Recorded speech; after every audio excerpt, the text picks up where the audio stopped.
Welcome back, everyone. Today we have a special treat for you.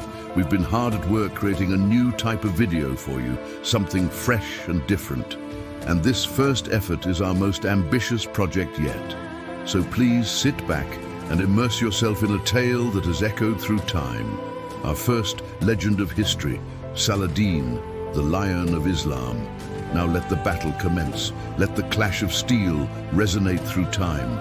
For in the heart of a sun-baked Jerusalem, where ancient stones whispered tales of empires past, a warrior of unmatched valor prepared to defend his faith. His name was Salah ad-Din al-Ayyubi, better known to history as Saladin.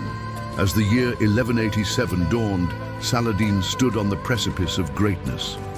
A brilliant Muslim leader and general, he was about to lead his forces against the Crusader Kingdom of Jerusalem, an entity carved out of the Levant region in the Eastern Mediterranean by Western European Christians.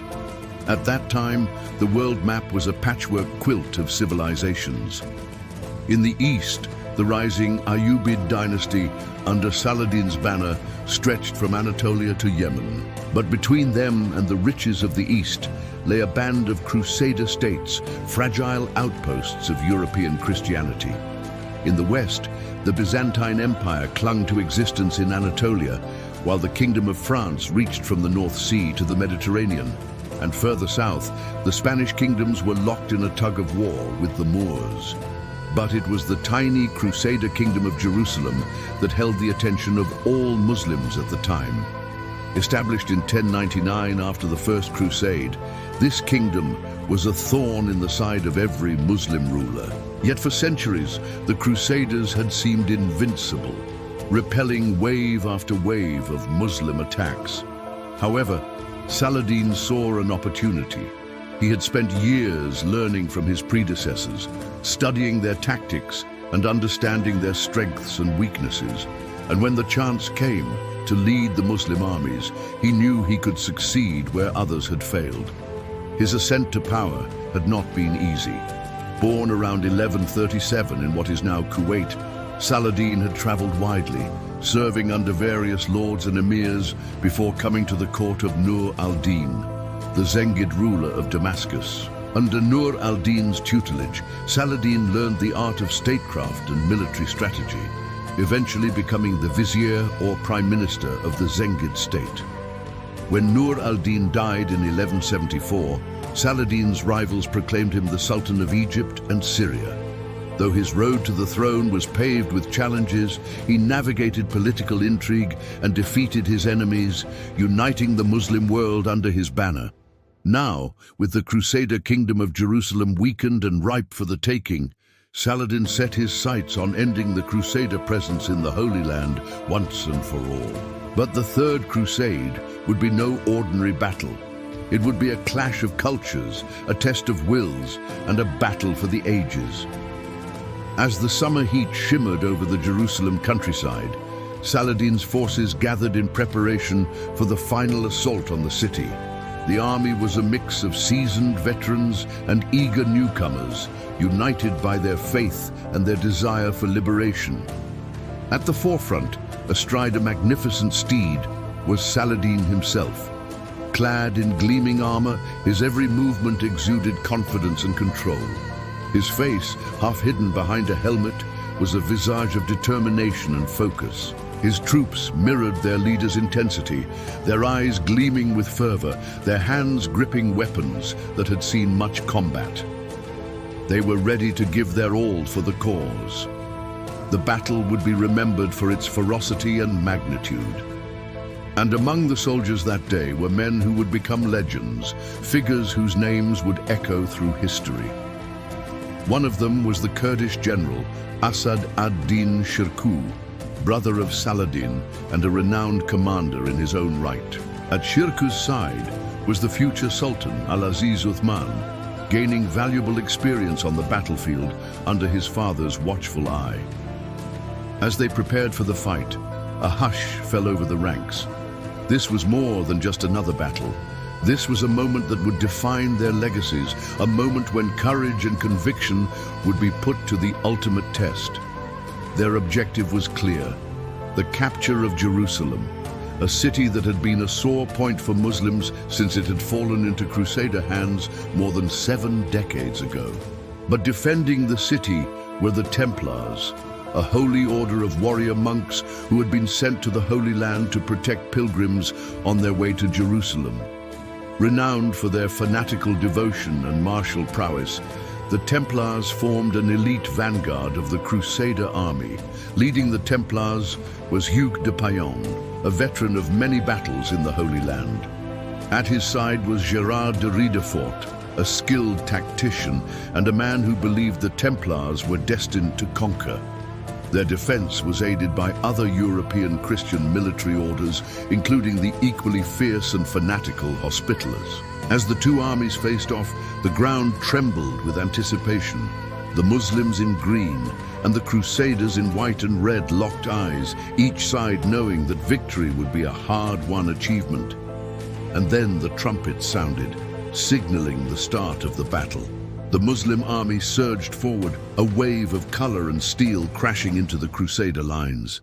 The clash of steel on steel reverberated across the valley as the two armies engaged in deadly combat. Swords flashed, shields clashed, and the air filled with the cries of men in the thick of battle. The Templars, true to their reputation, fought with the ferocity of cornered lions. De Payne's booming voice carried above the din of battle, urging his knights to hold the line. But as the hours passed, the Crusader ranks began to thin. That was when Saladin made his move. Seeing an opening, he ordered a general assault. With a mighty roar, the Muslim forces surged forward, determined to break through the Crusader defenses. The battle reached a fever pitch. Both sides fought with desperation, knowing that the fate of Jerusalem hung in the balance. Yet amidst the chaos, Saladin displayed remarkable composure. Calmly assessing the situation, he directed his troops with precision, exploiting every advantage and overcoming every obstacle. His strategic brilliance was evident as he manipulated the battlefield to his advantage, catching the Crusaders off guard and exploiting their weaknesses. As the tide of battle turned, it became clear that the Crusader forces were on the brink of defeat. Realizing their perilous situation, some Crusader leaders, including the legendary knight Richard the Lionheart, rallied what was left of their forces and retreated toward the city walls. Within Jerusalem's protective embrace, the defenders regrouped, readying themselves for the inevitable siege. However, Saladin's mercy knew no bounds. Recognizing the futility of further bloodshed, he offered his enemies a choice: surrender peacefully and live or face total annihilation. With their hopes of victory dashed and their numbers depleted, the Crusader leaders had no choice but to accept Saladin's generous terms.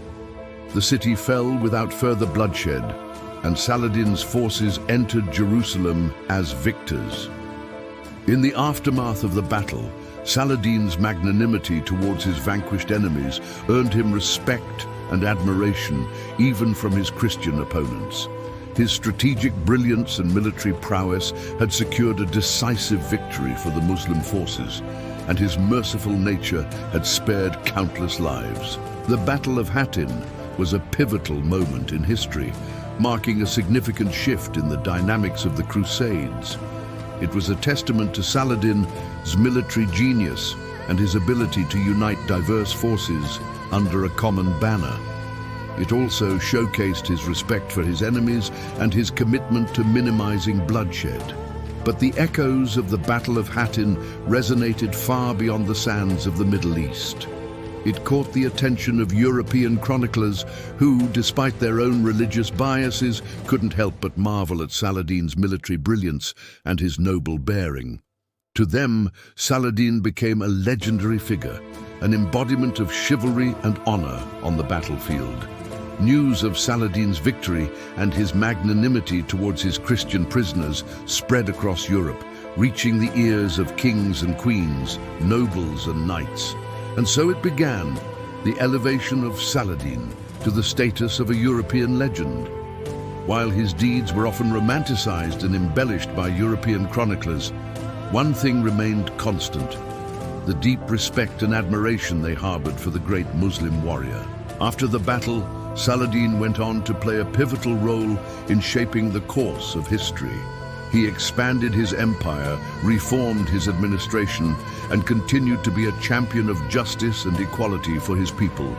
And so, the tale of Salah ad-Din, the Lion of Islam, continues to be told and retold, reminding us of a time when courage, wisdom, and mercy were the hallmarks of true leadership.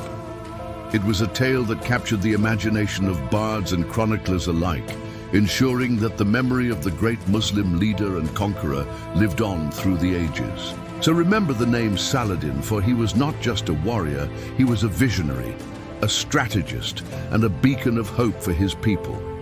And if you want to learn more about amazing stories from history's grand tapestry, make sure you hit subscribe. It's free and brings you all the amazing storytelling from History Pulse directly to your feed. Thank you for joining us today. Until next time, stay curious, stay thirsty for knowledge, and above all, stay adventurous. Who knows where your journey through time might take you?